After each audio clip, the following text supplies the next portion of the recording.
inakava uso. Inafunika uso. Morning, boss. Okay.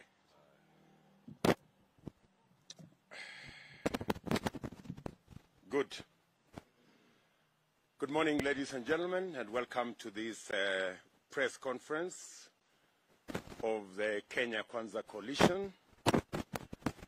As you all know, the day we've all been waiting for is beckoning. Tuesday, August 9th, 2022, is a very blessed day. It calls upon you and me, the citizens of Kenya, to perform a sacred duty for our country. We are going to elect our leaders for the next 5 years. Our Constitution invites each one of us on Tuesday to choose from among us those we prefer to determine our lives and that of our families and the destiny of our beloved country, Kenya. I invite all of you, my fellow citizens of Kenya, to be purposeful and deliberate as you vote. Do not take chances with that hallowed ballot paper. It is all you have got to choose between stagnation and progress, between the way life is and what it ought to be. We in Kenya Kwanza recognize and appreciate that every Kenyan is called upon to take a vote under very strenuous circumstances. The economy is in dire straits. The high cost of basic commodities, such as food and fuel, should never be this harsh. Indeed, life has never been this bad in our country. Kenyans have received a terrible beating. We cannot afford to put food on our tables for our families. We cannot afford to pay school fees. We cannot afford to pay for our health. And even transport bills are a big problem. Yani imefika wakati hata hakuna ugali sosa tena. Small businesses have closed shop. Others are barely hanging in there because the cost of doing business is terrible. Imekuwa biashara ya karata ya pata potea. For the farmer, you are now walking on productive land that is not cultivated. You are not able to tend to a healthy crop. It is no longer, and it is no wonder, we have an ugali sosa crisis. Unemployment is soaring. There is even less wera ni wera. We are all victims of an economic management system gone rogue on us.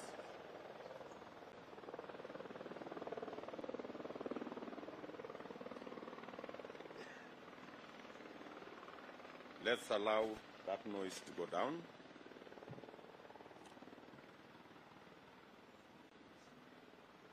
Thank you very much for your patience. Let me repeat that statement. Unemployment is soaring. There is even less wera ni wera. We are all victims of an economic management system gone rogue on us. But don't despair. It is times like this that we must suspend our fear of the unknown, the predictions of Armageddon. It is time to have the courage to say no to anything that threatens our humanity, civility, and decency. We may suffer today, but never lose sight of remaining Kenyan and correcting the wrongs. In any case, Vindu vichenjanga.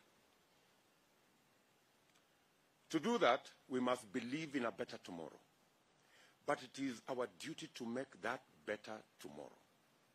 Let's not surrender to skeptics, those who insist there is nothing wrong. This is the essence of your vote, to choose leaders who will make decisions to better your lives. And the choice is between promise and guarantee. Remember, Kenya Kwanza is your guarantee. Usipotezee wakati huu.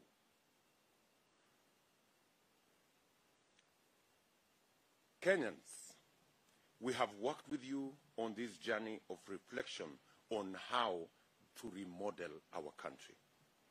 We have come to you where you live, everywhere in our country. We have listened to you and heard you very, very clearly. We know your hopes, your anxieties, and we also know your fears. We assure you that we are not about to let you down.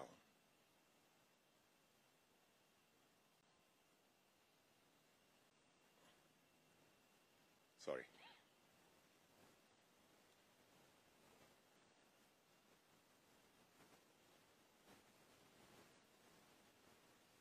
Good, thank you. You have given us your attention. You have given us your ideas. And you have given us your support. It's time to put a signature to all that contribution by voting for Kenya Kwanza. In the socio-economic forums that we held together, you recounted your pain and reasons why. You told us what you want done to heal your destroyed lives. We have together agreed on the Kenya Women's Charter, the Youth Charter, the Charter for the people living with disability, and charters on education and health sectors, among others. In the education sector, we have agreed to remove the hiccups, and we have agreed on affirmative action for Kenyan women and people living with disability.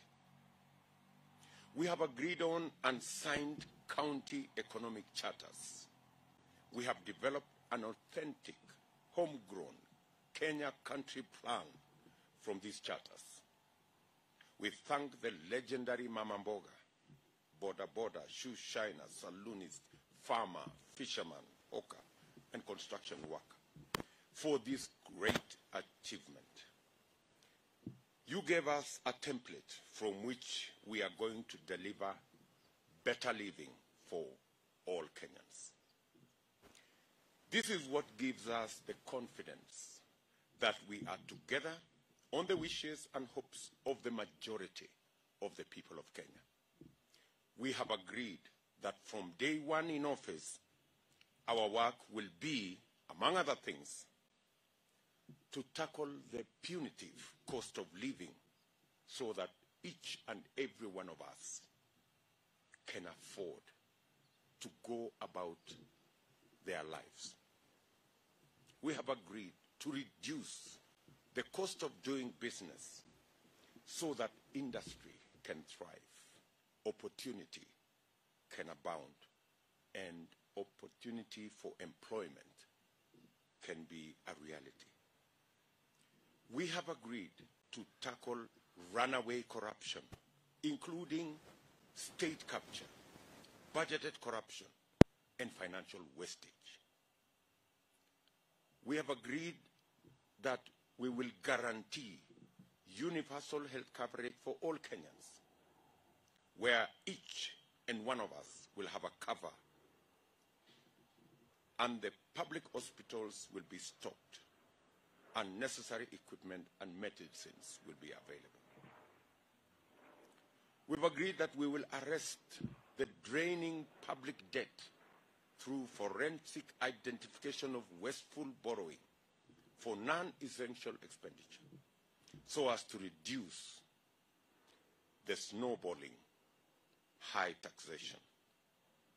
These measures will provide relief and space for initiation of the Kenya Kwanza Guaranteed comprehensive flagship programs, which among others include the re-engineering of our agricultural production for food security, agro-processing, and manufacturing, including cash crops such as tea, coffee, rice, sugar, macadamia, cashew nuts, pyrethrum, livestock farming, and many other sectors that we discussed with citizens across Kenya when we engaged them in our economic fora.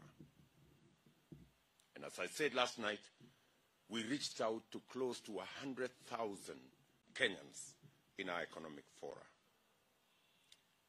We will be streamlining support for micro, small, and medium enterprises so that they can have access to credit. We can improve on their incomes. We can create additional jobs, and credit will be available to as many as the 10 million people in the micro and small enterprise space. We will be investing in infrastructure, including labor-intensive infrastructure in housing, both as a stimulus package, economic stimulus package, and for matters of social protection, and making sure that every citizen has access to what the Constitution envisages. We will be rolling out our digital superhighway for the empowerment of every citizen with information, with opportunity, with business opportunity that's available in the information and digital space. Put together, these interventions will bring down the cost of living, eradicate hunger, create job opportunities, expand the tax base, improve foreign exchange balance, and give us inclusive growth. In the Kenya Kwanza plan, we are very clear and deliberate about the implementation schedule.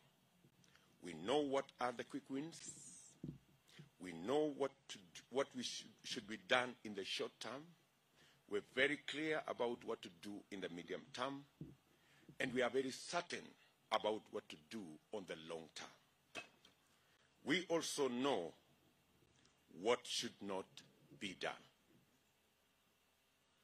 It is because we have this clear plan of action for Kenya that we reiterate our call for and commitment to peaceful, free, and fair elections. We demand that the recent maleficence in attempts to twist the elections must stop. We want a calm country after elections so that Kenya Kwanza can embark on its plan for Kenyans without any delay. We want to tell the world that Kenya Kwanza, we are committed to a peaceful election. We will not contradict our vow to uphold peace.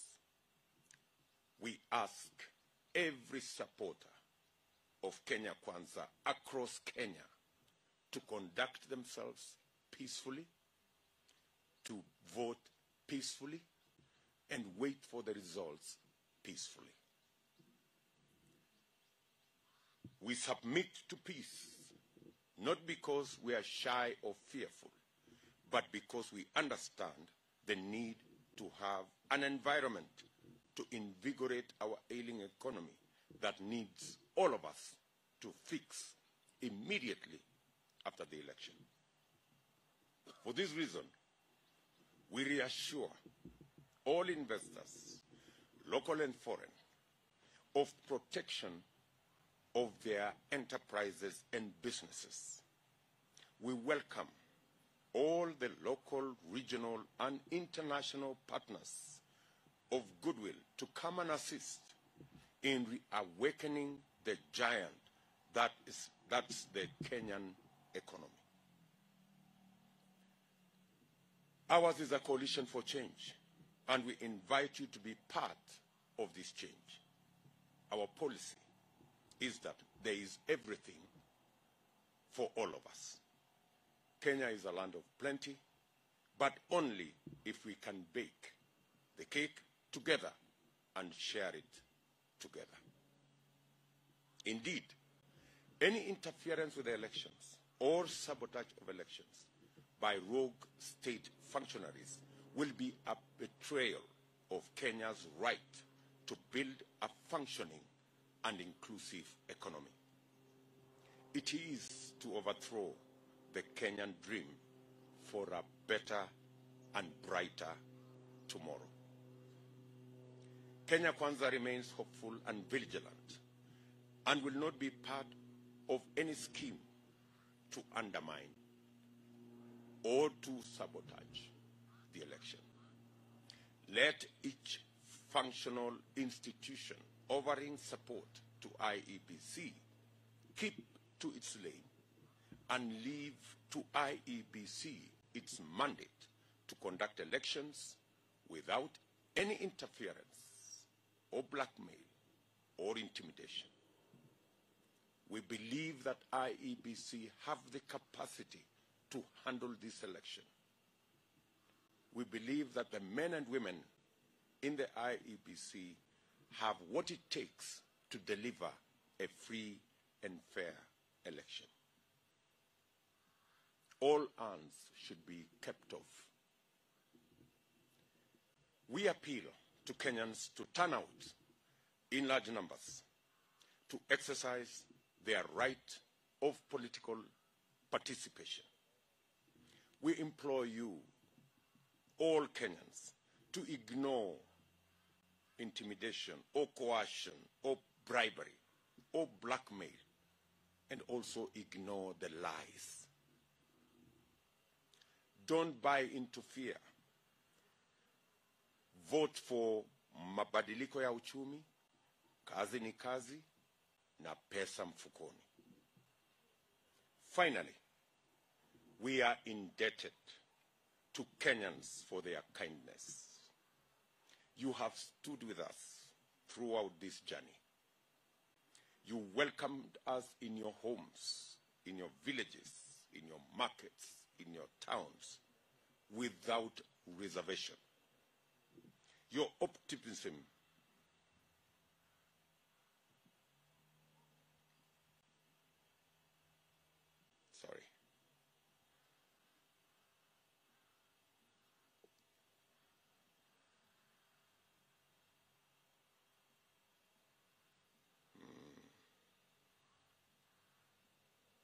Good. Finally, let me take that again. Finally, we are indebted to Kenyans for their kindness. You have stood with us throughout this journey. You have welcomed us in your homes, your villages, your markets and towns without reservation. Your optimism kept us going. At some stages, it has been a rough journey, but fulfilling all the same. Victory is beckoning. We also appreciate messages of goodwill from the Kenyan diaspora and international friends of Kenya. We urge you, wherever you are, to use your discretion to prevail against those bent on destabilizing our elections and our country. We are proud partners of Kenya Kwanza. We dearly hold on to our unwavering solidarity.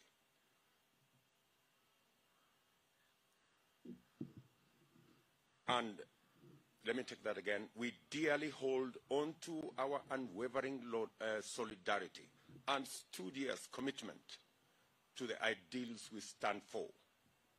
We are proud to have made this an issue-based election focused on the economy, away from trivialities and personality cults that have characterized our previous elections.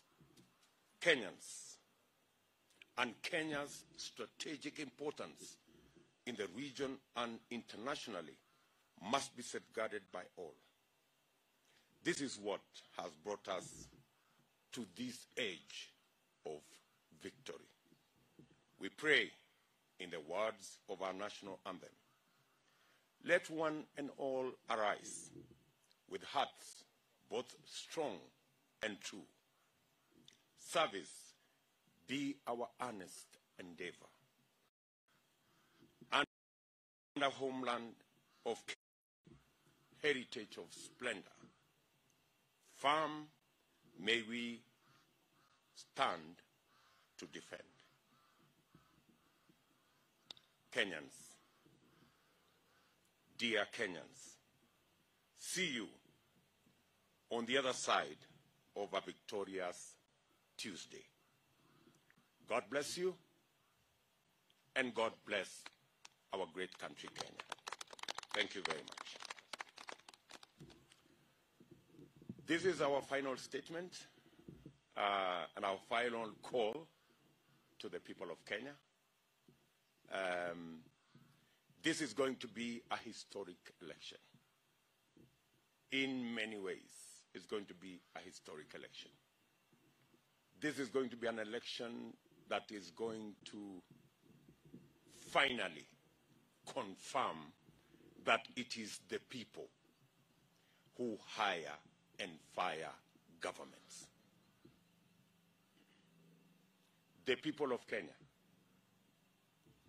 will, in this election, confirm their centrality of place in the Constitution, that it is the people. It is the people. It is not the system. It is not those in power. It is not the deep state. It is not everything else that we've been told all the years. It is the people. And in this election, the people of Kenya will confirm that it is them, the people of Kenya, ordinary as they may be, simple as they may be, that will hire the next government. We have confidence, we have faith in the people of Kenya. And we are proud that finally we made this election not about leaders, not about changing the Constitution, not about positions, not about sharing power, that we made this election about the people, their issues, the empowerment of the people, jobs for ordinary people, businesses for ordinary people. Finally, we are confident we got it right, that Kenya is about the 50+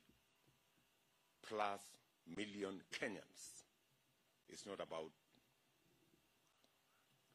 2, 3, 5, 10 people. It's about the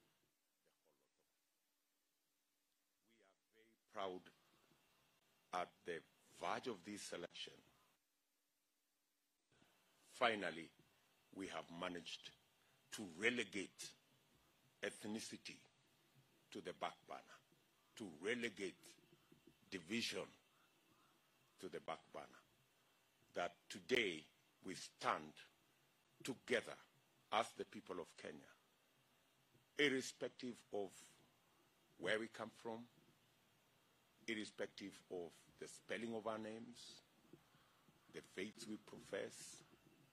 Today we stand together as the people of Kenya. And we have overcome the so-called system. We have overcome the so-called deep state. And the people of Kenya today stand tall. And Tuesday is going to be defining. Tuesday is going to be a great day. Kenyans will celebrate because finally they will discover the power of their vote. Thank you very much. I want to ask my brothers and sister who is here to make very brief remarks if anybody has. We are good? So let me leave it there. See you in the rally, and of course see you on the other side. Asanteni sana. Thank you very much. Yes?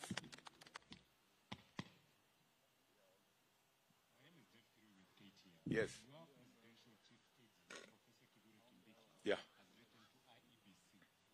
Demanding for a meeting with them regarding the ruling by the High Court on having the manual voter register.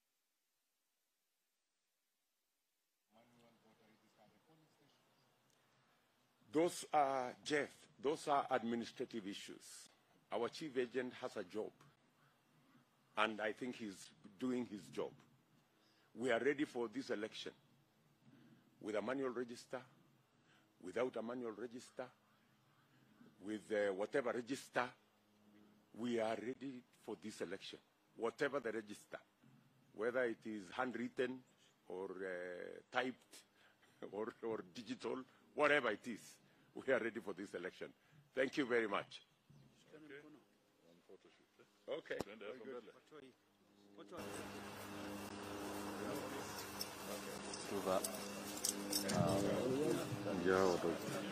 Bosi nama bwana.